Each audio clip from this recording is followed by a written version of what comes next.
Rebecca, thank you so much for joining me on the Hertz Healing podcast. It's Pleasure. a real honour to have you on, and I'm really excited for this conversation. Will you start by telling us about your journey with anxiety and what initially triggered it? So I am now 62, and I would not say that anxiety had been a particular feature of my life, other than the kind of normal anxieties about exams and getting into university and all the usual things of a middle class girl. And I began to work in television, and it was very stressful, but I kind of weathered all of that pretty well. I mean, there were ups and downs, but I think that anxiety really became what I would call a mental health issue after I basically got a chronic health condition when I was sick. It was 5 years ago, so I was in my late 50s. And for years, I had been getting a UTI that would come and go. And then it started to come more than it was going. And that really caused a catastrophic series of events, which began with getting sepsis, acute sepsis in Sri Lanka in a very remote yoga retreat. And I think there was something about no longer feeling safe in my body, and that colliding with lockdown, and I just unraveled. And how did it manifest itself in terms of the anxiety? So you were in Sri Lanka Mm. and you got sepsis, Mhm. and then what was the next step that you took? So I didn't know that it was sepsis. No one diagnosed me when I was there. So I had to get myself home. I wasn't well enough to. I mean, I knew I was very, very sick, but I had no idea what it was. And a Sri Lankan doctor came and took blood tests every day and seemed delighted by how high my markers were. And I'm such a people pleaser. I was delighted. He was delighted. But it wasn't till, and finally he said I was well enough to get on a plane, and I came home. So all I wanted to do was get home. So I didn't go to hospital. I wasn't treated. And I came home with all these blood tests. I was very, very sick. I was struggling to walk. I was very weak. And it was in desperation, my GP sent me to a functional doctor to try and work out what was going on. And when he went through the blood tests, he said, well, you had sepsis. How long were you in hospital? I said, I never was in hospital. He said, how long? So you were treated on a drip in the hotel room? I said, no, I was given nothing. So I think it was almost like a retrospective shock of how close I had been to not surviving. And the consequences of that just went on for that ill health, certainly for the next year. And I've been on medication for the last 5 years to try and control that infection. So I think it was the fact that it went on for so long after that incident that just wore my emotional stamina down. And when did you identify that it was anxiety that was also driving your ill health? Because I think, often we focus on either the psychological or the physical, but actually one can feed off the other. And I think often, again, Gabor Mate would say that, the physical can be a manifestation of the psychological. And did you feel that in any way that was the case for you? Or do you think that your anxiety was purely a result of ill health, ill physical health? Do you mean, are you asking me what's chicken and what's egg? Mm. So you mean, was the anxiety causing or triggering the illness? After when you came back to London and once you'd got the diagnosis, and then obviously there was a bit of a snowball effect in terms of your mental health. But do you think at that point there was some, correlation between the physical and the mental? Oh, well, so I think that my health might have come to a crisis point. I was working on a project. It's probably not ideal if I tell you what the project was, but it was a large scale writing project that was very ran into a lot of problems, and that caused a lot of stress. And probably that meant that I was very vulnerable. My immune system, the degree of stress I was under probably took a toll on my immune system, and in turn meant that a cystitis that had been coming and going basically sort of got a grip. So I think that when my mind was weakened, it took my body down with it. Yeah. And what did that year look like in terms of your mental health? How did it manifest the anxiety? So I don't know if it took a while for it to be clear to me it was anxiety. I think initially it was more low spirits. So once I got back to London, it was as if I had aged, by 40, 50 years overnight. I struggled to walk. I mean, I'm someone who keeps fit a lot. I go running.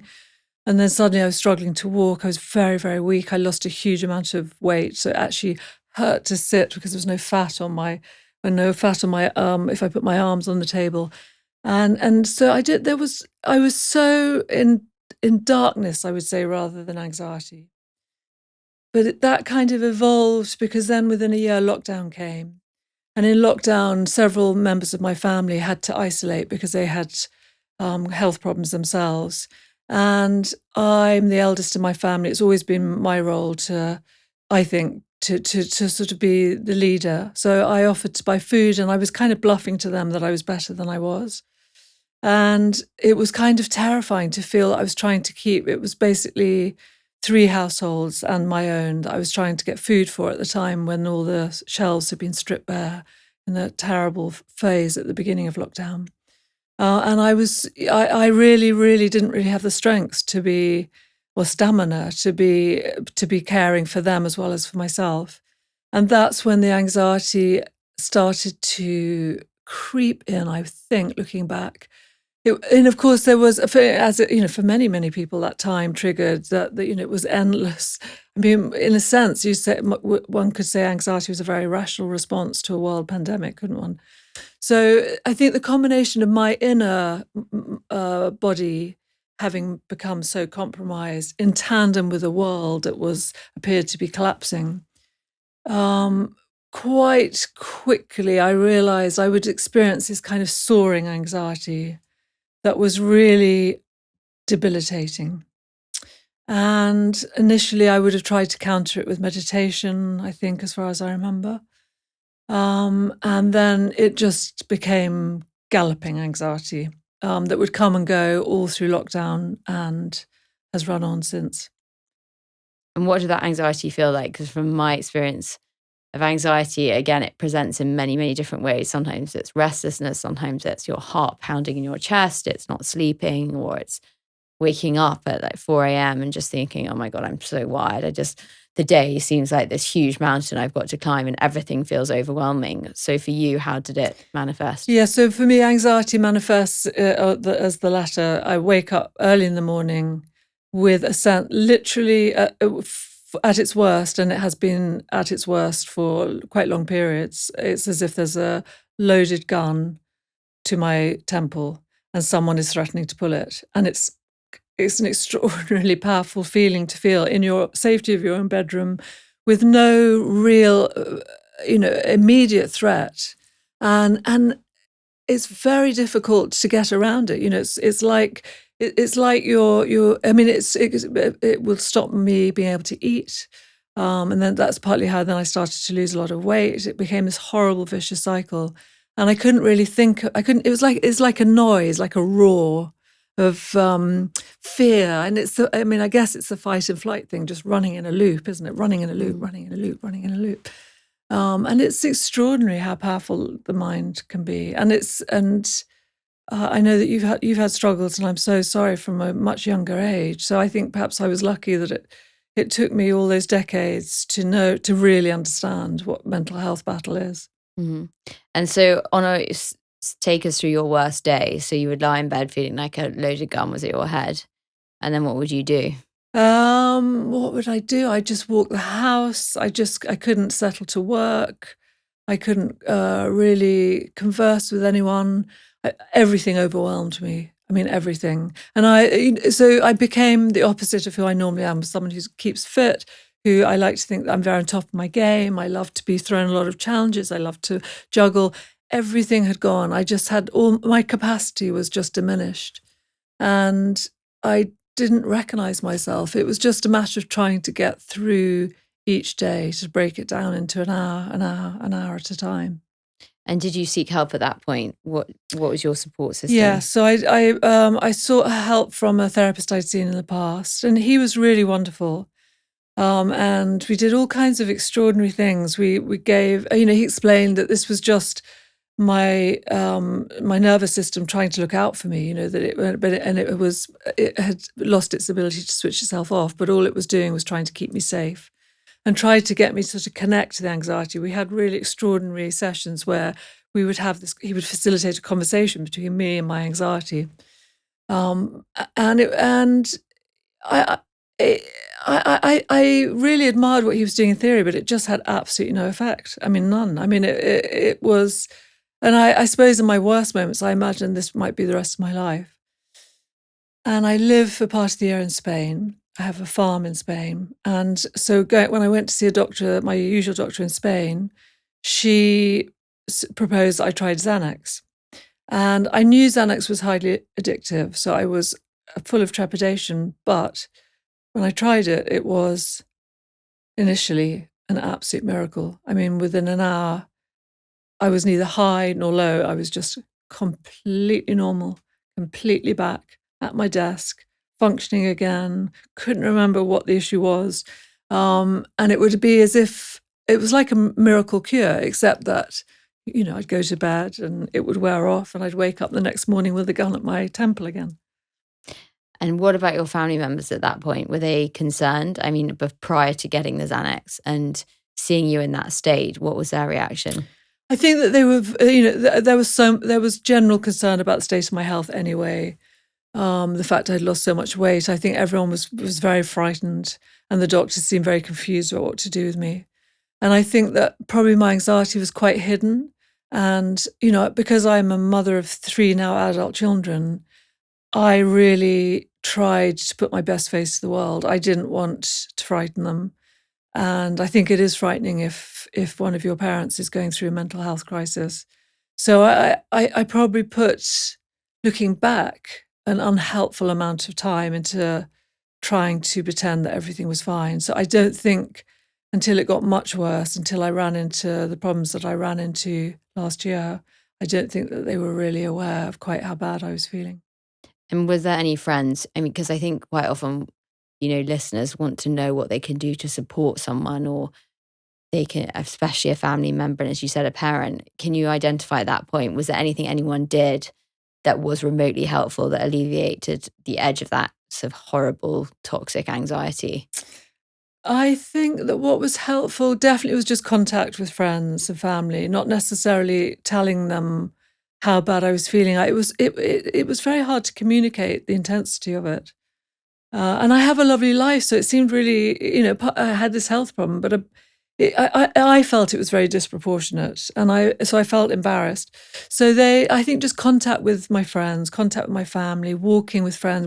I've developed this thing in later years of walking and talking, so I love doing that. So I kept that going, and it didn't obviously resolve anything, but it offered a profound comfort. I think their compassion, not being impatient. My husband was amazing. He just sort of walked beside me. He didn't chivvy me, he didn't chastise me. And I think that sense of loved ones walking beside you is immensely powerful. Yeah, I agree. I think so often it's just the human connection. It doesn't mean that you need to communicate with someone necessarily by talking, because actually talking sometimes doesn't really help at all, because you're sort of almost reinforcing the problem, because you just go around in circles. But just having that body there, that physical body, can be really soothing. And I think that's what tends to happen, sadly, when people have anxiety. They do isolate, and unfortunately then the problem is just exacerbated. Yeah. And I think if you can have people who will tolerate it, because obviously it's very, for other people it's terrifying, and people do tend to withdraw, and unfortunately that then exacerbates your issue even more. But it sounds like you had quite a good support network around you. I think it varied. I think looking back, I would definitely isolated way too much. I think partly it's very exhausting. It's weirdly exhausting to be that anxious, and so one's stamina is very much reduced. Yeah, well, you don't feel like doing anything, because you said every tiny task. I know when I'm really anxious, and it's like just washing my hair feels like, oh my God, I've got to prepare myself. So, to getting out of bed, everything required, it's just like trudging through mud. Yes. And the smallest task, just, you can feel your heartbeat, so that anything you've got to do, just putting on a wash, like these basic household tasks. And then if you're trying to write or trying to have a job on top of that, that just feels just like you reach the point of total overwhelm. Yeah. And that's when people have nervous breakdowns, because it just becomes all too much. And I think it is interesting hearing different people's approaches and what helps and what doesn't. And so when the doctor prescribed you Xanax, what then happened? So you found that helped? It was incredibly helpful. I took it for as short as time as possible, and my doctor in London put me on Cipralex, which is an SSRI, and an antidepressant, and that I segued off Xanax onto that. So sort of one came in, one came out, and the Cipralex was incredibly helpful, and. For once I had been stable for a few months, I came off that, and I thought it was all behind me. But the trouble was my health issues hadn't gone. So the sense when they flared up again, some months later, all the anxiety came roaring back. It was as if I couldn't escape these demons. It was just this. It was like I remember saying to someone, it was like a snake was living inside me, and that snake would periodically flare.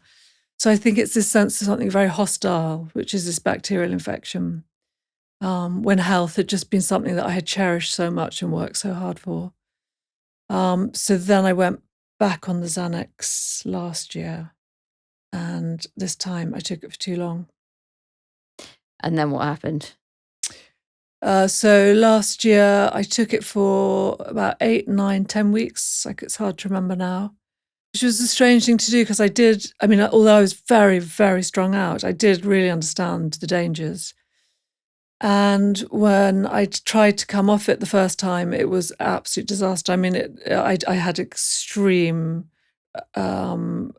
repercussions of anxiety that was far worse than the anxiety I've been taking it for, and that had been bad. Completely unable to eat, shaking. So I got in touch with a psychiatrist, and they said I should come off more slowly. Second time I tried more slowly, it was as disastrous. I mean, pretty much literally hit the floor. And then I went back to the psychiatrist. They said, try more slowly. I tried more slowly. And the third time, it was just as bad. I mean, it was really absolutely horrible. It was everything.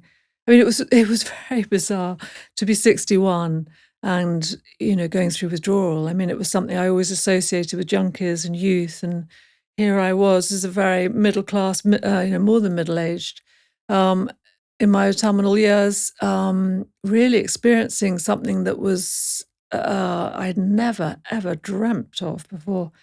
And either coincidentally or not coincidentally, there were friends staying with me on the third occasion, and they kind of saved me. And one of them said, you can't do this on your own, you're going to have to go into rehab. So that was a whole new chapter at 61 that I had never anticipated.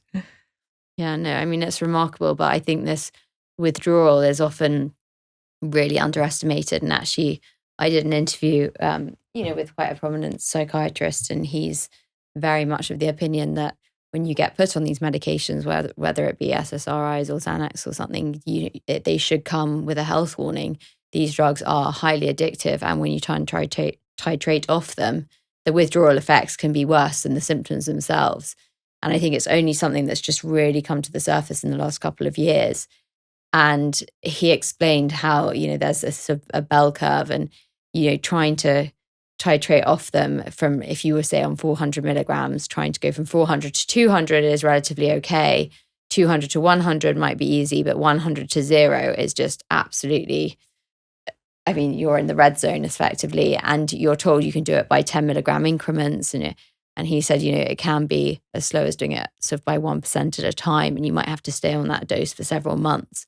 So I think it's something that does need to be spoken about more, because as more and more people become dependent on SSRIs and the longer periods that they spend on them, obviously the harder it becomes to come off them. Yes, no, absolutely. I mean, I think the main family that are causing the trouble are benzodiazepines, aren't they? Yeah, and SSRIs. Yeah. I mean, something that I've been taking for a long time, which is Luvox pregabalin, which is traditionally a painkiller, but it's also used to alleviate anxiety. And apparently, he described it on his episode as a hybrid between Valium and Xanax. Wow, and how really? addictive it is. Really? And yeah, it's now actually quite regulated. But when I was I've been on it since I was 14, and trying to come, it's this, it's this dose, trying to come from 100 to 0 is just, it's so painful. And as you know, it's really terrifying how the withdrawal effects can just stop you from coming off the drug itself. Well, how far have you got to? I get, every time I try and go below 100, I can't sleep.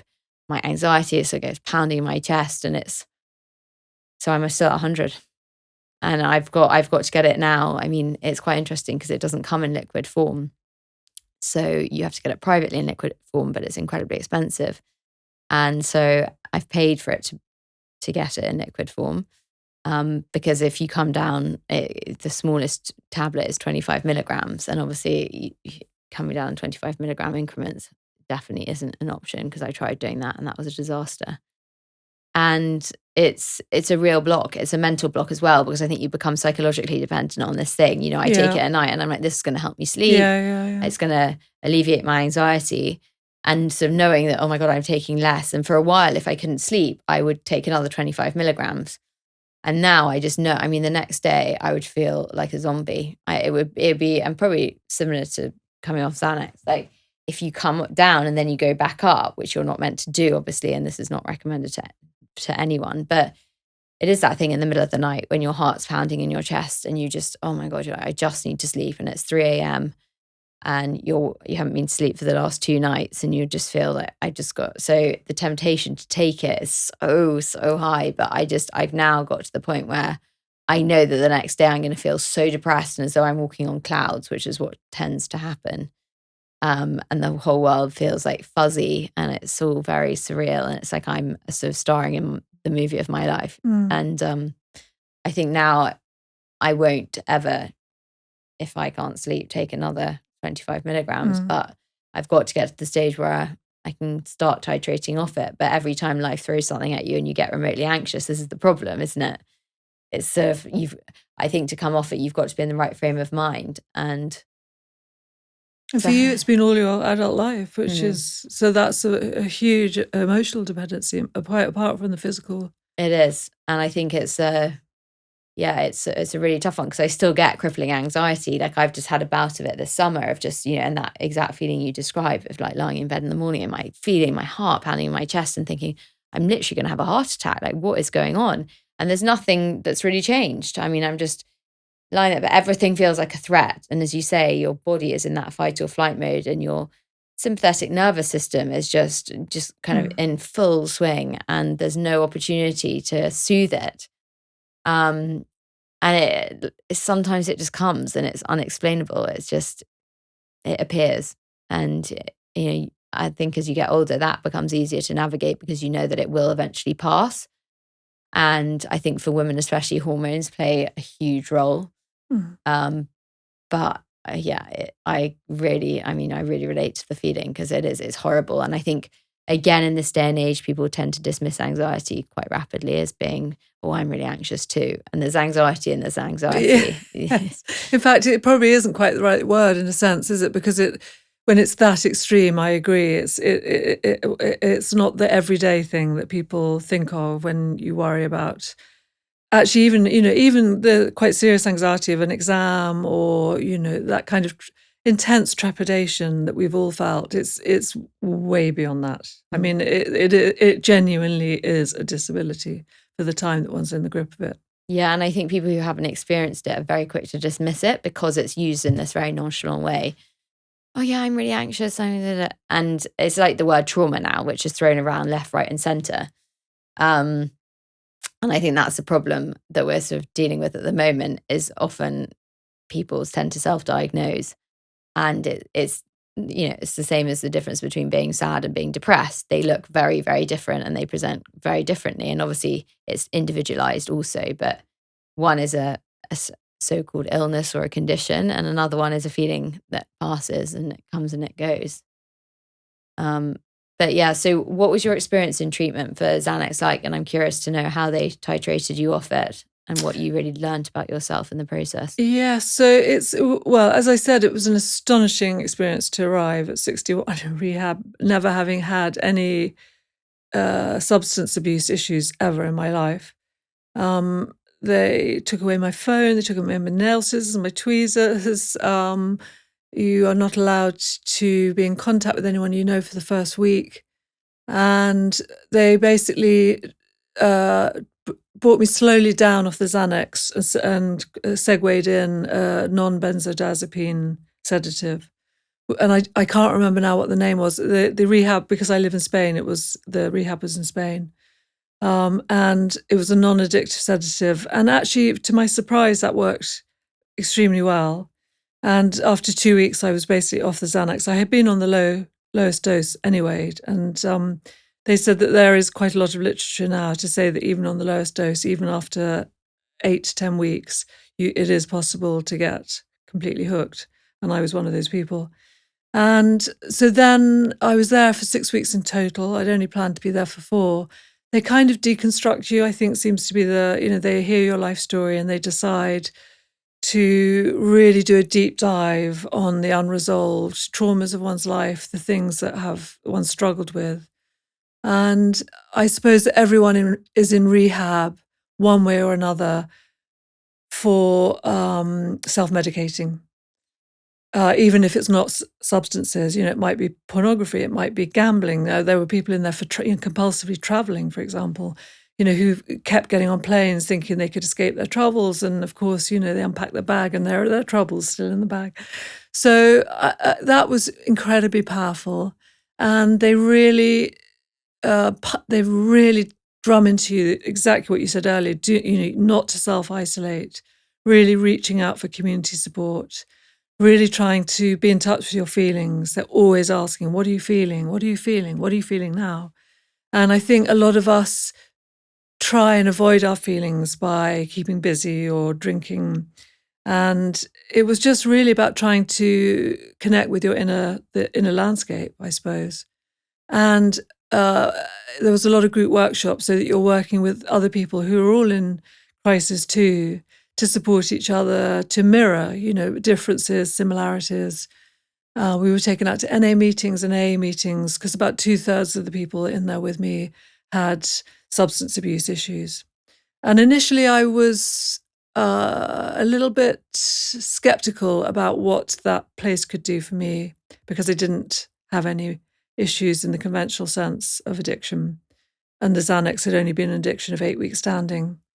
But actually, I began to realize that I probably had been abusing my energy systems, that I used it as a way of avoiding the more difficult things. I would just throw myself into work. And that abusing one's energy needs as much thought and restructuring and care as hitting a bottle of whiskey. So I came out last autumn. So really this year that's just coming to a close has been a year of trying to integrate what I learned. And how long did you spend in there? I went in for 4 weeks and they persuaded me to stay for 6. So it was a curious, intense, suspended time and a great privilege in a way to be able to do that. And at the end of 6 weeks, it's quite bizarre to step out of that closed community back into the scary world. I know. I remember I was in a treatment center and I was there for 7 months and it was purely focused on food.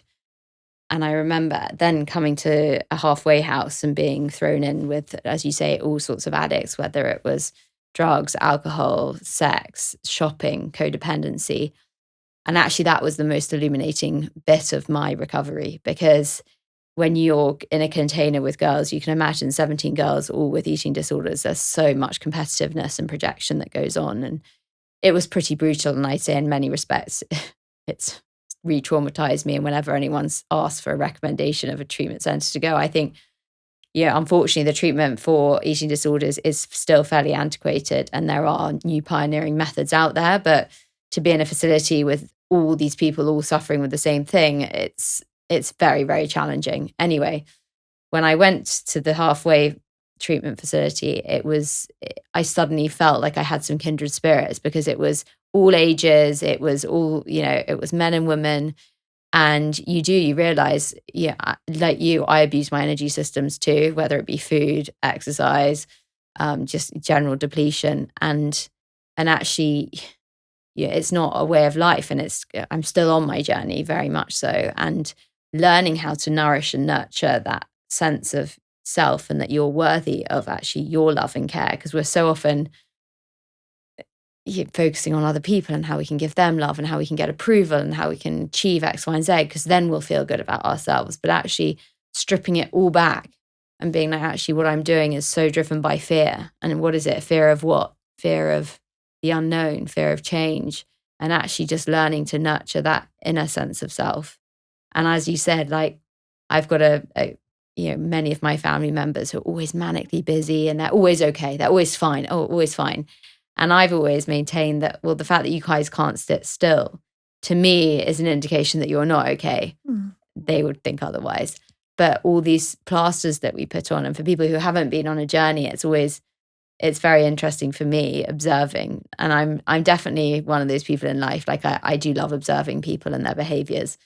And I can tend to maybe psychoanalyze too much. But it's fascinating because, I mean, now work's considered to be, I mean, it's being spoken about more, but things like perfectionism and workaholism are considered to be quote unquote positives, when in fact it's just an escape. It's just running away. Completely, yeah. And how, when you came out, and as you so rightly say it, you feel like a sort of child starting at a new school. A little bit skinless. Yeah. How did you rebuild your quote unquote new life? Even though I know, I mean, it's kind of ironic to say that because it never really is a new life, because you go back to your old life thinking that it's going to be revelatory. You leave rehab and suddenly you're this new person. And in fact, you're really not. And often you slide, I mean, definitely in my experience, you slide quite a long way backwards before you can build on that foundation of learning. Yes, I think the first few weeks seemed great, but I did have 2 or 3 quite major hiccups. And of course, you don't know that it's a hiccup. There's a terror. I think, when you have a serious mental health issue, it's very easy to lose your confidence in your own resilience. And so when the anxiety returned, it was, we can all start to compound it, right, with anxiety about the anxiety, fear of the fear. I mean, they talk a lot about that in the therapy. And fear of the fear, when it came back, was definitely an issue. And I really just had to remind myself of the toolkits that I've been taught. And absolutely what you say, self-love, which is such an easy thing to say and such a hard thing to do. And really, as the course of this year has gone on, I really only feel that I'm actually managing to do that successfully now by sheer dint of repeating over and over again the importance of it, and really, really, walking the walk and not talking the talk. So I had 2 or 3 setbacks in the new year, but they were short, they were quick, they faded away, and so I suppose I started to build up confidence. And now I have to say, right now, talking to you today, the effects of my really finally starting to do quite simple self-care. Right now, I don't know how long it will last. I do feel much, much more resilient, more grounded, calm. And maybe I should have listened to a lot earlier. No, I mean, it's a journey, as you said, and I think things hit people at different times, and when you're ready to acknowledge it and receive it, you do.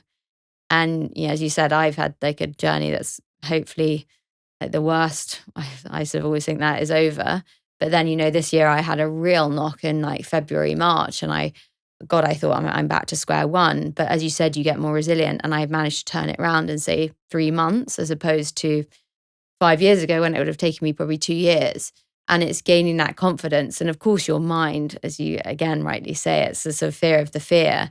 And then you become this sort of like morbid, oh my God, I'm going to die because I'm so anxious, my heart's going to stop. And then you start catastrophizing and it just snowballs. Whereas if you take your learnings, you like take a step back, you're like, okay, right, I've let myself get into this mess, but I know how to get out of it.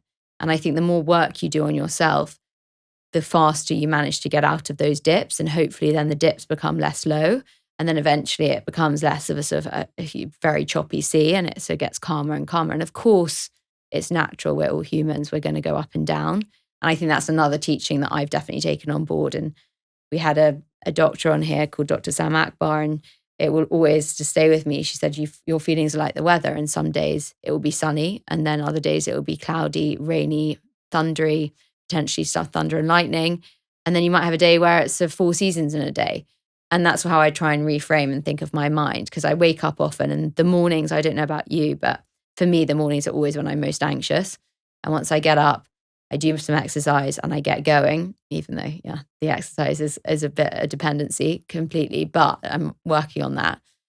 But I know that by lunchtime, the world looks like a very different place, and just having that confidence and just knowing that, okay, I'll get through this. I feel really yuck and horrible. But if I nourish my body, if I put in the right things, if I do the right things, then I will get to the point where it's just life is slightly more balanced. But it's a work in progress for everyone, I think. And we're obviously more aware than people who haven't necessarily dipped to the same lows. Yes, no, I think that's true. I mean, exercise, I mean, it's such a cliche, but it really is a fundamental, I think, isn't it? For supporting, for inducing endorphins, and I think, and steadying one's mind on something that isn't about rumination, but about the physical process that one's challenging oneself with. And I've certainly now really, really committed to meditation for this last year, which I have, used to hop on and off the bus at meditation. Now I sit on the bus, I stay, and I think that makes a difference.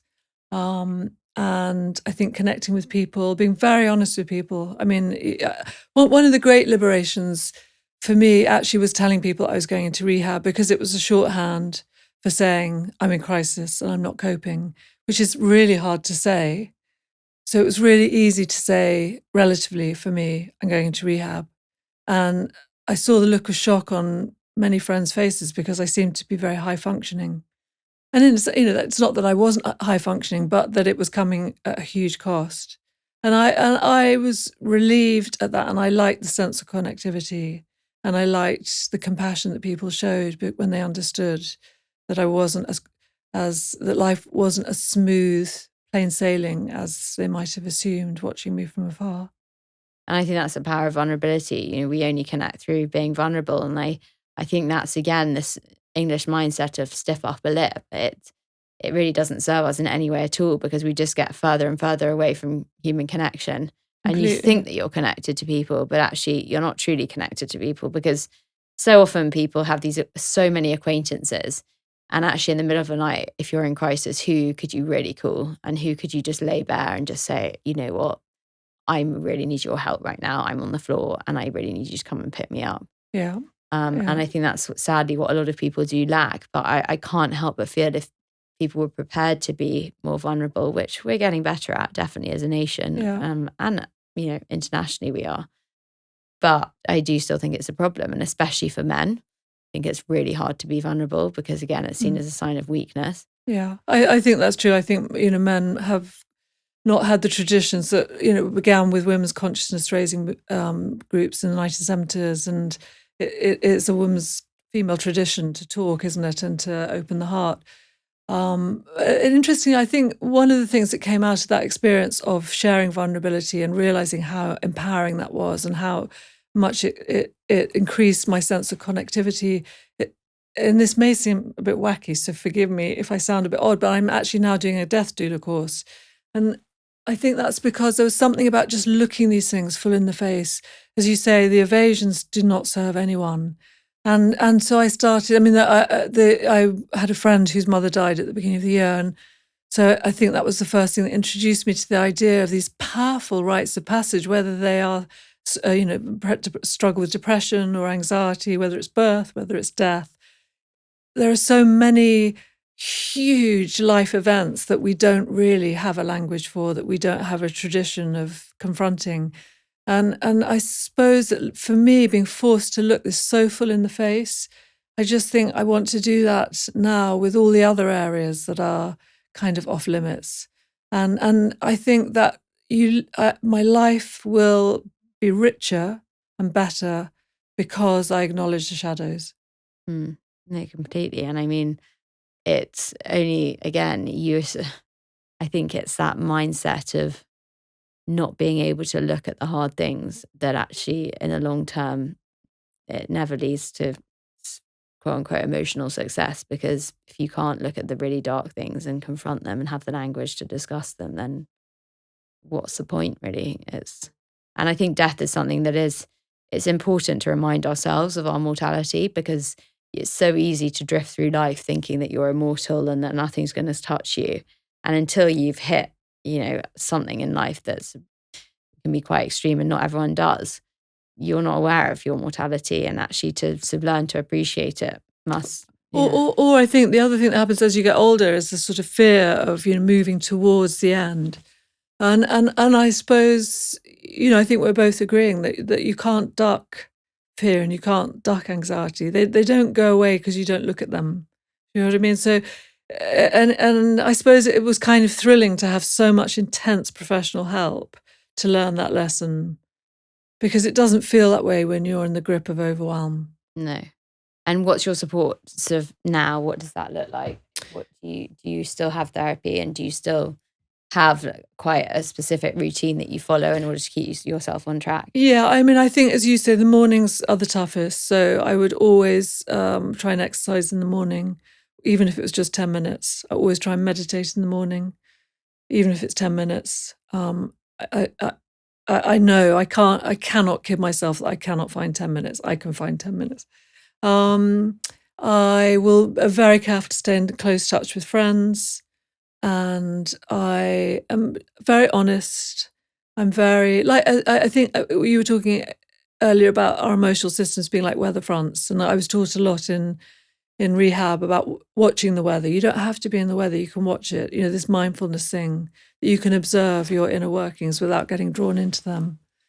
So I think I'm much better now at sort of just doing that. I mean, checking in and how's it going in there, and not getting too rattled if it's not great. I just observe it. That's how it's looking right now, but it will pass. As you say, weather changes. And self-care, just really being careful how I talk to myself. What is self-care? Why is self-care so difficult? What else do I do for self-care? I've just really engaged as my own ally.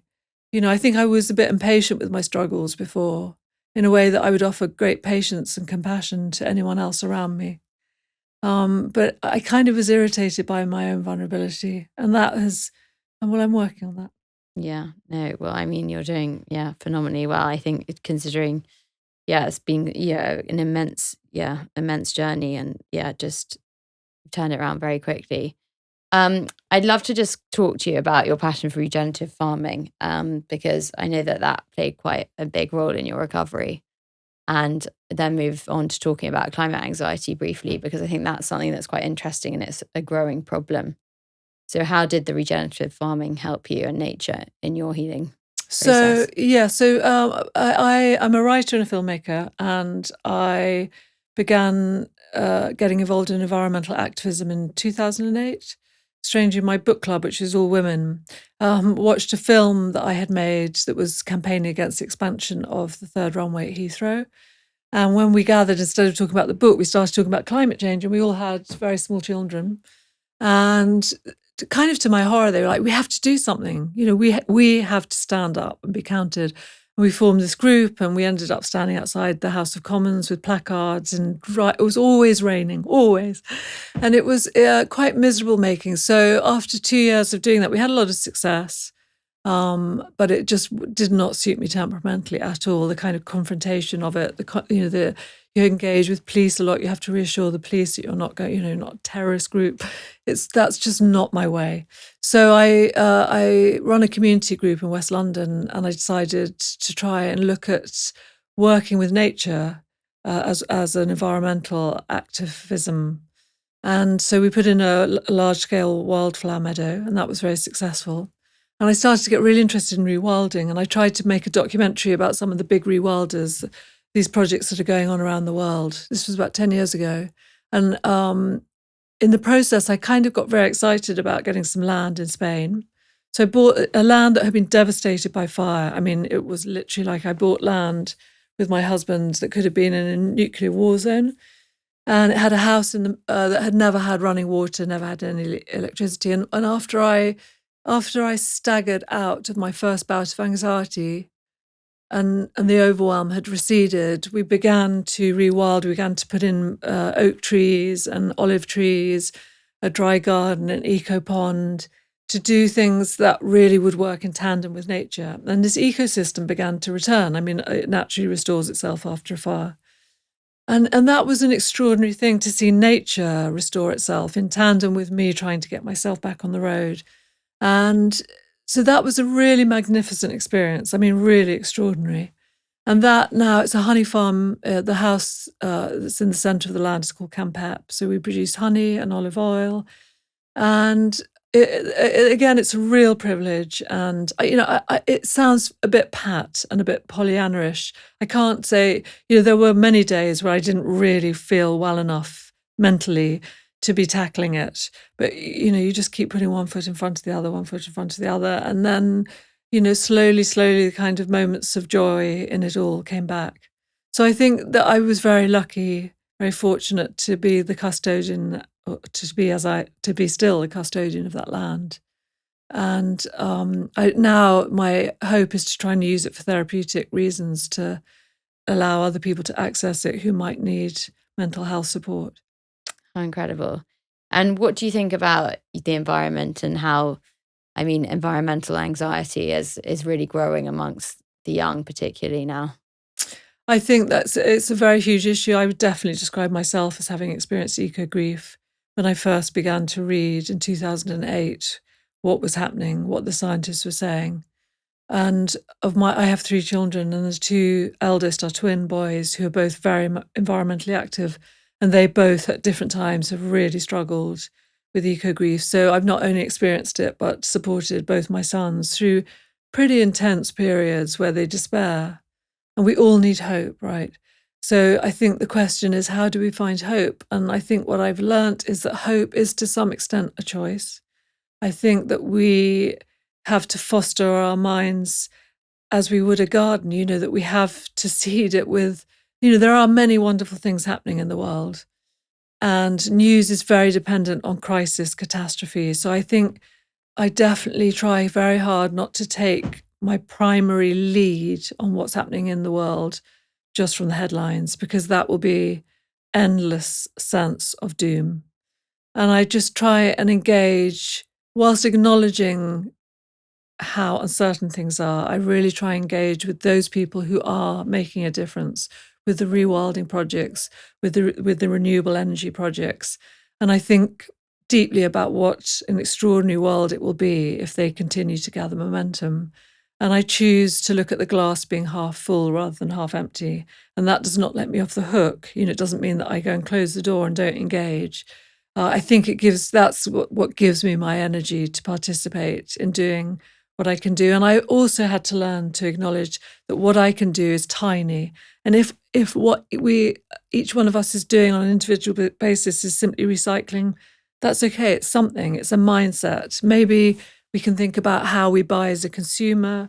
Maybe we can think about how we invest and what are the ethical standards of that company that we're investing our money in or buying through. And they are all very small, but my most optimistic thought is that we're like ants in a way.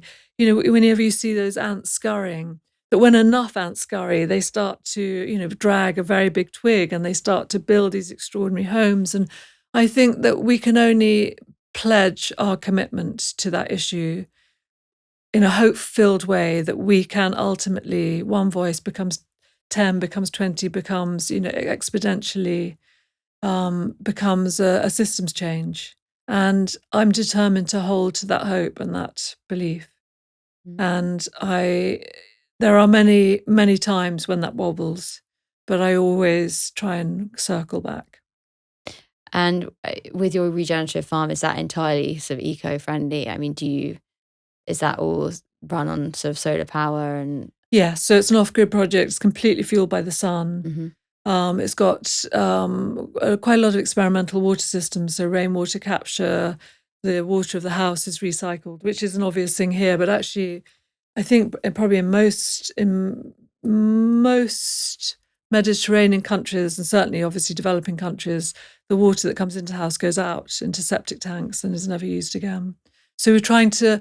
So the idea now is it's a lighthouse project. Anyone who wants to come and see how we've done it and what the systems are that we've invested in is absolutely throw open the red carpet. And if anyone's listening to this and wants to come and look at a honey farm in Ibiza on top of a mountain in the north, they're warmly welcome.